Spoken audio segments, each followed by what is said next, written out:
All right, well, I think we can go ahead and get started. I want to welcome everyone to this week's installment of the AI-SDM seminar series. Today, we're here with Dr. Robin Murphy, who's one of our investigators and research thrust leaders in AI-SDM. And she is the Raytheon Professor of Computer Science and Engineering at Texas A&M University and a director of the Center for Robot-Assisted Search and Rescue. Her research largely focuses on artificial intelligence, robotics, and human-robot interaction for emergency management. She's an AAAS, ACM, and IEEE Fellow, a TED speaker, and author of over 200 papers and 4 books, including the award-winning Disaster Robotics, which captures the research deploying robots to over 30 disasters in 5 countries, including 9/11 World Trade Center, the Fukushima nuclear incident, Hurricane Harvey, and the relatively recent Surfside condo collapse. Dr. Murphy has served on numerous professional and government boards, including the advisory committees for the Engineering and CISE Directorates at the National Science Foundation and Defense Science Board. So I'll turn it over to her at this point, Dr. Murphy, and we'll hear her talk about some of her experiences with decision-making and some of the tools and processes that are used in disaster management. Thank you so much. Thanks for being here. As we say in Texas, howdy. Great. Good. That's the right response with there.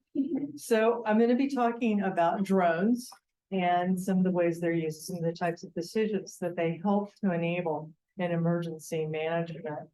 And as you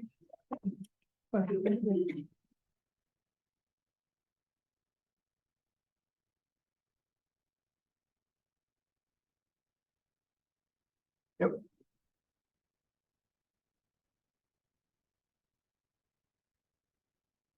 Either way. Okay, now let's go. Yeah. Murphy's Law. All right. We saw the videos as you came early, saw that the slides could work. We'll see if they work this time. Could happen. Anyway, the big thing is I've deployed robots to over 30 disasters, not of my own making. And my area of research is in artificial intelligence, and mostly started working on the founders of the field of human-robot interaction, because to get the AI to work, you had to get the robots and the people to work and get that balance together. So we'll be talking a little bit about that, but mostly we're going to be talking about drones and decision-making. Now, you might not be familiar with Texas A&M. It's a big research school. It's literally midway between Austin and Houston. It has over 70,000 students. We're going to have 25,000 students in engineering in another year. And we're also unusual is that the Texas A&M system includes the Texas Department of Emergency Management. So we are actually, it's really weird. But it makes sense because we train over roughly 200,000 emergency managers a year in all 28 of the FEMA urban search and rescue teams, mostly at our disaster city complex. So that's pretty cool. And those of you who are part of the AI Societal Decision Making Institute will be down there this spring. All right, so and that is why we're here, right? Is part of the societal decision making. And if you've read the proposal, you know that there's a section that's about using decision-making, data for decision-making for disasters. And you probably saw this. I mean, we have seen this particular slide, I think a year of my life now. So what's special about that is drones. Yay, lots of drones. Drones are in there somewhere. And that's something I, as a drone person, can get behind. And so when we talk about drones, I think right now we see a lot of press about drones in the Ukraine and a lot of in the Middle East. Let's talk about the types of drones I'm talking about. And this is from Hurricane Harvey. The Center for Robot-Assisted Search and Rescue at Texas A&M Engineering Experiment Station is working with the Fort Bend County Office of Emergency Management to provide a small unmanned system. Aerial vehicles and even marine vehicles to be looking at the underneath bridges and the river. What we've been doing is providing small unmanned aerial systems primarily to give aerial imagery so that the officials can see what they're doing to make real-time decisions.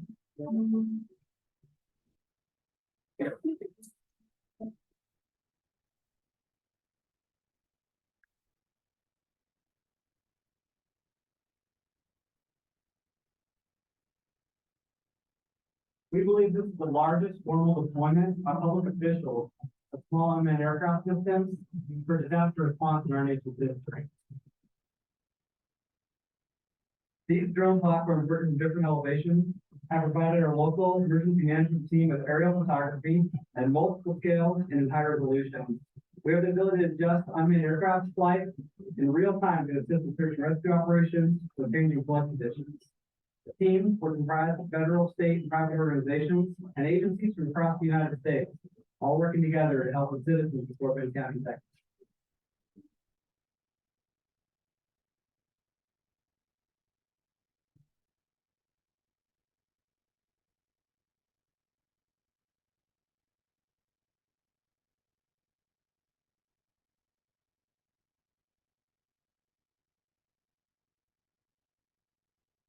We were actually taking off and landing on that airboat.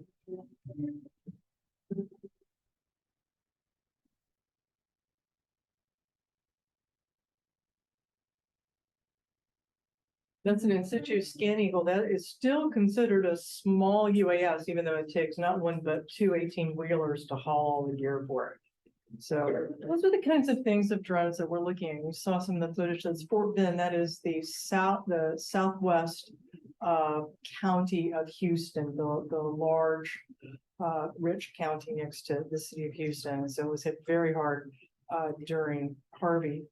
And gives you a little bit of framing for what I'm going to do. So the two sort of meta questions for societal decision making with AI for this kind of thing with drones is really, what kind of decisions do emergency managers make using the imagery data products that you get from what I just showed you?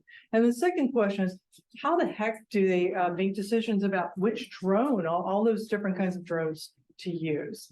So I'm going to give you some trigger warnings, and it's not that you're going to see anything bad, it's that you're just going to see some really high level content and some really visually abusive diagrams. And I apologize, I don't know how to sketch some of this stuff out. I've tried to simplify it as much as possible. So to understand about emergency management decision making, I'm going to start off by giving a quick tutorial, kind of a core dump on this, so that hopefully will help frame it and make sense, ground what we're doing. So the phase of one of the most important things to understand is the phase of the disaster, because that's going to influence your end user. So who's doing what agency or civilians or the public, what are they doing, and what types of decisions they're doing. And you can draw this as a cycle, a circle of this. I kind of like it. There's advantages to do it linear. There's the stuff you do before, the prevention preparedness. The event occurs, the earthquake, the hurricane, the flooding of this. Then there's the life-saving response, and then there's the cleanup part. Call it recovery. So we're going to think of it that way. And we're going to compress prevention and preparedness, usually just gets smushed into it. So think of it as before, during, and after is what we're looking at. Now, notice that prevention preparedness is strictly in the purview of the government. So your county, your city, your state officials, they're supposed to be doing planning, they're supposed to be doing inspection, they're supposed to be monitoring, just like what didn't happen in Libya. You know, you kind of, their government did not pay attention, didn't do the homework. Now, when an event occurs, I think that's what we all think about disasters in the event. That's where you have the responders, you see people with hard hats and orange vests and dogs and hopefully drones in the background, the technology, big governor standing in a big room with lots of monitors looking serious with people scurrying about.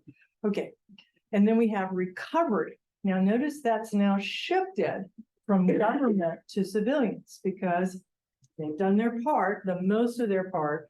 As agencies, they'll do a little bit with waste removal and trying to get services reopened, but the majority now starts shifting towards civilians, getting the private insurers and the commercial insurers in to do things, rebuilding in there. And notice that we're going to use, in my world, relief means humanitarian relief, which is none of the above, which is optimized for individual comfort. Very important. But it's different. That's usually NGOs like the American Red Cross, kind of things. That top bar, this top bar is optimized for the most good. So it's the most public safety, the most thing, short-term and long-term. So they're thinking really big. And so you over there, if something happens, these people may, for whatever reason, optimally get more resources than you over there. Here, the NGOs are trying to make sure everybody's covered individually and not collectively, but with individual needs. Okay, the government roles are actually specified in what we call the Stafford Act, which put this national response framework, long boring document, into law. And they've updated it once, not particularly excitingly. All right, but anyway, some big important takeaways from there is that first off, this is not like the military who's in charge, you know, and it's all top down and everybody reports and all that. No, really, this is a loose coordination of jurisdictions and agencies with different responsibilities that may have never met each other with it, you know, and so it's not top down and centralized. So if you try to come up with algorithms or decision making that assumes, you know, that somebody's in charge, that may not be a good strategy. We have, at least if you have a disaster, by the way, a disaster is something that exceeds local resources. So already you've jumped at least one jurisdiction. But when you do that, you now have a minimum of 28 agencies will be involved. And you'll probably have like Harvey, Hurricane Harvey, you had City of Houston, but you had Harris County. And then you had Fort Bend, which bumps up to that, but they share a river system. So ecology, and then you have EPA, and then you have this, and you have the Texas version of EPA, and it just kind of gets out there pretty quick. And what happens a lot with this is that it gets important to think about the money part. I know we're all, you know, you want to save lives and you want to accelerate economic recovery. You want to do the best for people. Someone's got to pay for it and make sure that the right resources get right place and not ever spends any of that. So really you see a lot of questions and issues on who pays for what and how much and how quickly you're going to free up that money for you to be able to spend money for that. Now we're going to take one more thing and then we're going to start getting a little bit more into the meat. This is a famous paper by Haas, Cates, and Bowen that they projected. They went back through all the historical data. It still holds up. Everybody hates this. It's kind of like Erickson's life cycle or Maslow's hierarchy.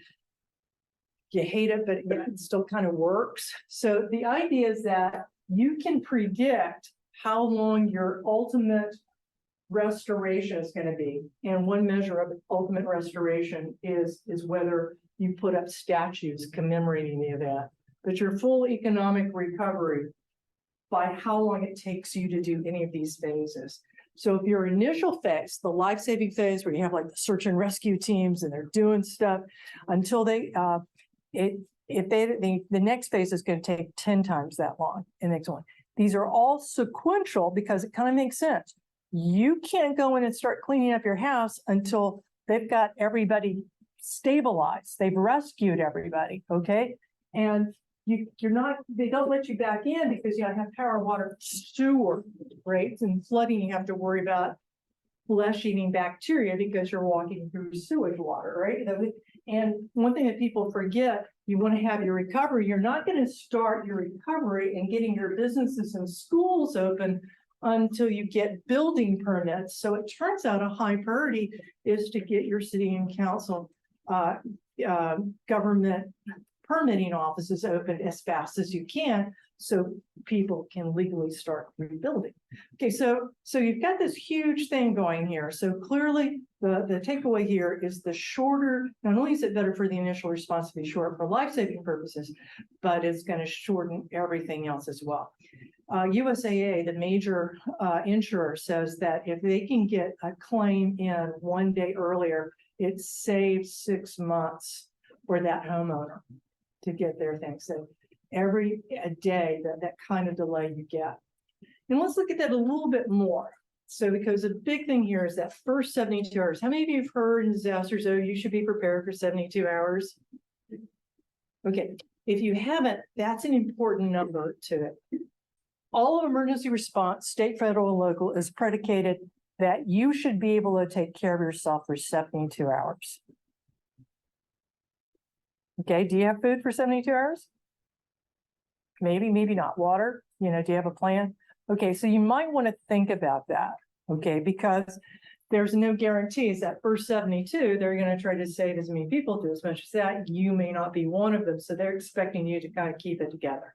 So 72 hours, but let's look at what happens during that 72 hours. That's the really critical time, as well, that sets the stage. The first hour, so let's look at in terms, if you're hurt or injured, 1 hour is the most critical time. Usually if doctors and medical people can get to you, you have a very high chance to survive. At the 24-hour mark, not too bad. At the 53-hour mark, we see the mortality curve suddenly spike. So if we don't get to you in 53 hours, we may pull you out of the rubble alive, but there is a sizable chance that you will die in the hospital or have long-term disabilities or health consequences. And if you started in here with diabetes or any kind of medical issues, at 53 hours, they'll probably have caught up with you, right? I'm sorry, ma'am, can I interrupt with a question just so that I understand the time scaling? So if we consider an event like a hurricane where the actual storm fall is hours long, maybe 18 hours under, does this golden hour, are we talking about at the cessation of the event when this time scale begins, or at the beginning of the event? Well, it depends on which jurisdiction you're on. You just gave the example of a hurricane. A hurricane can hit one part of the state at one time, and so their clock for their jurisdiction and their part. Remember, we're not doing one big, we're doing lots that work together. Their clock starts ticking there when it hits to them. So we had Hurricane Harvey hit over in Corpus Christi, Rockport down there first. And then as a windstorm went whee, and then hit Houston as a rainstorm flooding event, stayed as a flooding event for 3 days and then moved on. Okay, I don't want to get too off track. I got a lot to cover. It's this question, at least how I understand this question. So with an earthquake, boom, there's the earthquake, and then the clock starts. Yeah, the clock starts. Yeah. So with the hurricane, when it hits, does the clock start? It starts with the jurisdiction of the impact. Right, at that point in time. Yeah. The hurricane lasts 6 hours of rain. Well, that's you're already 6 hours every year. You're already 6 hours every day. Yeah. No, we start from the incident. That helps me, my fault, yes, ma'am. Sorry, I didn't get it right. Okay, the first 12 hours, the teams don't really, everybody's working independently. Fire rescue is doing fire rescue, law enforcement's coordinating off and things. Not a lot of coordination because there's not a lot to coordinate. You don't have enough information to coordinate and so on. But anyway, the bottom line is at 72 hours, trying to get everybody rescued because we expect everyone will be exhausted, all their supplies and things by then. All right. So again, you want to have more people survive without long-term disabilities if you can get to them faster. If you go back to the Hans, Bowen and Kate's paper, if it takes only 3 days, 72 hours and you're done, then that means it's going to take 9 years for a full recovery. If you can shift that down to 1 day, say, then that would say it would take only 3 years to recover. So there's a huge incentive there. And there's a lot of expenses that you have putting people in the field. You're basically taking fire departments and people from all over the country having to pay their fire departments the wages of the people they're replacing temporarily or coming in on overtime to bring them down to work here on overtime as well, and leaving those areas vulnerable as well because you're having to deal with it. It's finite resources. All right, now I'm going to make this really worse, one more step to make this worse, and then we'll start getting back to where the drones play in. So if you look at the impact of the data, we all know about time lags. The more data, the more you know, the more the better, the more impact you can change. The longer this goes, tough decisions don't matter anymore because making a decision right here doesn't really change how many people's lives you can save or how much infrastructure you mitigate. Well, guess what? Here's our data. This is a set of charts that Leo Chapin, #2 at Florida State Emergency Response created. And you don't have much, you really, it's about the 36-hour mark. So it's really 1.5 operational cycles. You start to figure out what's going on. The data is available and transmitted. Oh, and even if you had data available, look, here's your wireless bandwidth, and that is not, that's with Starlink. All right. So you're just not getting enough bandwidth to transmit it. So what we'd like to do with the decision-making process, what are we doing with drones that can get that blue curve that away, right? And can we get it to that 24-hour mark? Wouldn't that be great? So that's kind of the goal that I'm looking at, all right? So now let's get into the data decision process. All right, so this is getting to the data decision process. And again, no pictures or videos of drones, but we're getting closer. We're just going to be very diagrammatically abusive. So bear with me, and I'll try to answer your questions as they arise. So this is a standard from industrial organizations, psychology, cognitive psychology. You've seen something that looks like it. Everybody's got a version. I like Rouse's version, where you have data, which is the raw, the sensor data, unformatted. You often put it into some sort of information package, visualize it, make it easy to consume. The decision maker via a person or a computer makes a decision. They're bringing in knowledge, possibly other data sources. You can see that quickly get out of control fast. And so lots of possibilities there. So that's the framework I'm going to use to try to map out the decision process. And so the two foci I'm going to use for this talk is that strategic. How are we paying for it? What are the decisions to pay for to let you get that fire rescue team there now? Go help. And there's going to be two parts to that. One's going to be the federal cost share. That's the official name for it. Individuals affected or the property affected, how much of each and how much is the federal going to contribute? And then what is the local or state burden? What is the local or state going to pay or pay themselves or can request to get federal cost share? And there's a whole table of thresholds that they have to meet. Okay, so that's been worked out. And then there's the tactical set of questions, and that is the boots on the ground people. How do you get the needs and the resources to the right people at the right time? Looks an awful lot like a standard allocation scheduling problem. And then how to get them there gets a little more problematic because it's a deconstructed environment, right? Okay. So if we go and look at what sort of what the end game is, the federal cost share is making a decision by assessing how many individuals are affected and how much property is affected. So do we have 200 people dead?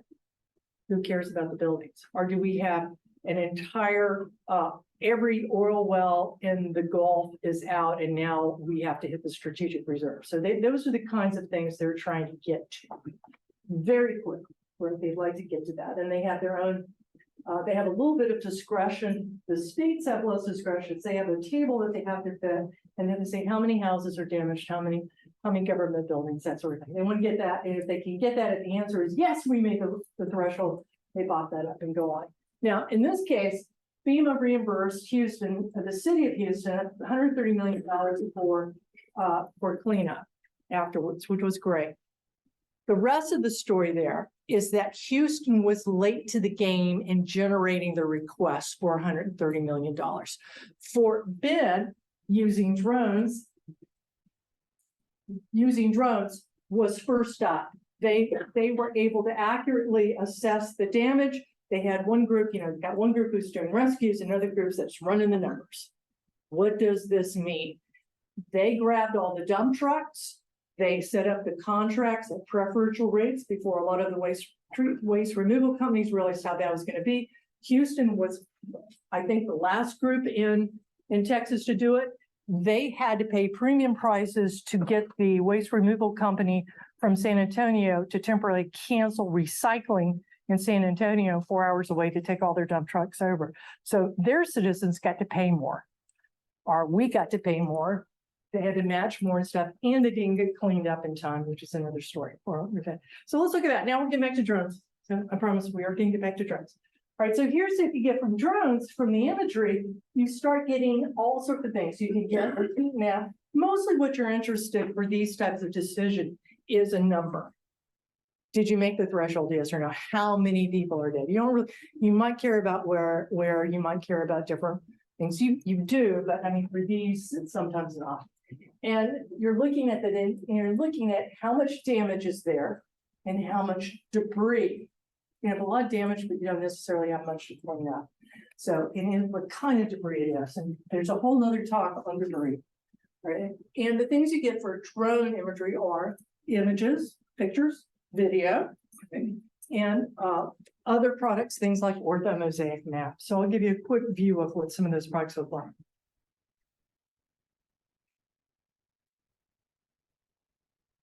Okay, it was working before. Let's see. Okay, this is from the Surfside building collapse in Miami. These are all drone photographs. So now you're being able to get the elevation maps. You're able to start marking out where people should be working, how to divide it up in sectors. You're reconstructing, estimating how much debris needs to be removed, how much debris was removed versus how much the waste removal company just charged you. So you can do all sorts of things with drones, doing things like that. All right, so here's some opportunities for AI. Well, you know, of course, you've got a lot of imagery, a lot of drones out there. That's going to give you a data avalanche, which is both how do you get in the cloud? I already showed you that terrible yellow bar diagram showing that we don't have as much wireless connectivity as we'd like out there, and we never will. These will exceed what you can get. Okay, and then also trying to give everybody all the data all the time, headache splits. So the data avalanche, cognitive data. Of course, this is fun, like doing this in computer vision, machine learning, and then also what are the possibilities of taking some of that and now really taking natural language and going ahead and getting this descriptive instead of always, let's go back to a heat map or something. And we also have the opportunity to learn the different public policies. Well, why did you do this? When should you do that? Why, how do that? Now let's go to the tactical side. Now, the tactical, same drones, same data, but we're using them differently. And we're probably going to be using them faster. We need the information faster because tactical is a boots on the ground, people actually saving lives or saving the infrastructure. And we probably can live with it being lower resolution. But we have to figure out what are the immediate needs. So is that neighborhood totally underwater and people on the roof or trapped? And if so, how do we get to them?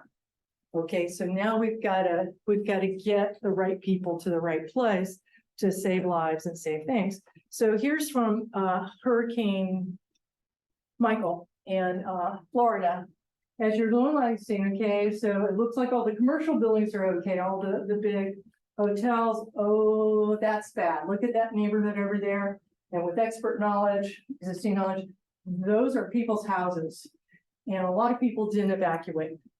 So, and it was mostly from the houses, not the people over here. So we got to get back in. Okay, but oops. We're not going to be able to get to the entire beach from the east. We're going to have to come around, add another, anything that's happening over here is going to have to be 2 hours to go around, or it's got to come from Jacksonville. If you're coming from Panama City, you've got to go north and then come in from the east to get over there because you can't get over that broken bridge or get around it. So those are the sorts of things we're trying to get from those types of imagery. And that gives you a lot of opportunities. Of course, you're looking at this point, computer vision, machine learning is about the only way to start make this manageable, but also the opportunity to start working with multimodal fusion. There are other sources of information out there that you can start using if you know they exist. Okay, now here's a recent, like today, example of what happens when you don't get those decisions right. So the Mexican government's moving supplies in 3 days after. So they're at the 72-hour mark, are just getting going. So that's not good, right? We know that's not good. And they had a verbal one of this, which was pretty snarky. They deployed a lot of troops, but none of the troops showed up with food and water. So they showed up Troops showed up and they didn't show up with any equipment. There's a lot of landslides in the area, so they just got a lot of people standing around. Yay, that's what we would like with our group to avoid. And to help someone, you know, I don't think anybody set up, we're going to try to make the worst possible decision possible, right? Everybody's trying to do the right thing, but it's easy to forget, easy to get sidetracked. So having decision support will be a value. All right, so hopefully we see that drones and AI can really help both strategic and tactical decision making. And I've gone so high abstraction. I haven't talked about the fact that you've got it's multiple agencies, multiple agents, multiple stakeholders, it's distributed, all that. And you still have to get that imagery to the right place, to the right person, the right form, and the right time. So I'm going to talk a little bit more about that. Okay, so let's go back and look at more drones. So this is some highlights from the 24 deployments that my center has been at. And the very first was in 2005. And as you look at the different styles and shapes and types of things, your conditions that you're seeing with the drones are working in. That was a Seahawk, or as I should have a flying pony cat of a drone. You've seen mudslides, very, very and so in 2014 was the first that you started really seeing the ortho mosaic maps and digital elevation maps, that you're really seeing the SIF technique starting to go, and structure for motion were there. This was a big wilderness search and rescue. Usually wilderness search and rescue is not a disaster, but when you take out everybody who's camping in an area on Memorial Day, it's a big one. So see there. There's the center is focusing on floods for disaster because that is the #1 disaster in the world, both in terms of loss of life and in economic impact. And that is true in the world, and that is true in the United States. We have lots of floods that aren't newsworthy, but have high impact on the regions that get hit with them. We've already seen a little bit of Fort Bend there. This was the most scenic one I've ever been to. Finally, kill away a volcanic eruption and tracking how fast the volcano, the lava is moving for evacuation. You've seen Hurricane Michael. That was a $1,000 drone that you throw like this, styrofoam drone. The Alaska tornado, we saw the collapse there, the building collapse. Hurricane Ida. Again, we're seeing now we're going back to fixed wing. We started out back in the day with fixed wings, so we went to quadcopters. Now we're seeing for larger areas fixed wing. DJI Mavic Pro, just the nicest, most basic one you can use. Most commonly used. We're seeing a lot more cheaper sensors like thermal sensing. So the question is, with all of those different drones, different capabilities, sizes, uses, now you got to figure out the missions. What do you want to use it for? And what have you got that you can get it out there? And sometimes it takes you 4 hours to get to a location. How are you going to stack it up for the whole day? So it becomes a major resource allocation set of questions, as well as policy. And so this gives a lot with planning and scheduling. But once you're out there, what can you do if you have? Do you want to bring one drone plus some backups? Do you want to do a bunch of drones? That gets you into things like the big shout out to Howie's work. Dr. Chosa has been working on the ergodic search, looking at how to optimize that with the different constraints. Also think about the human robot interaction aspect and the data avalanche part. What we have found from our research is that typically we'll come back with 15 minutes, we'll fly from 12 to 18 minutes. We'll come back with that 18 minutes of video, of which maybe 90 seconds is valuable. We don't know what 90 seconds is because we're not experts in structures or drainage or something like that. So how do you annotate those things? How do you snip it? And one of the neat things, is anybody in human-computer interaction? Any kind of science people here? Okay, well, this is an example of what they call a workaround.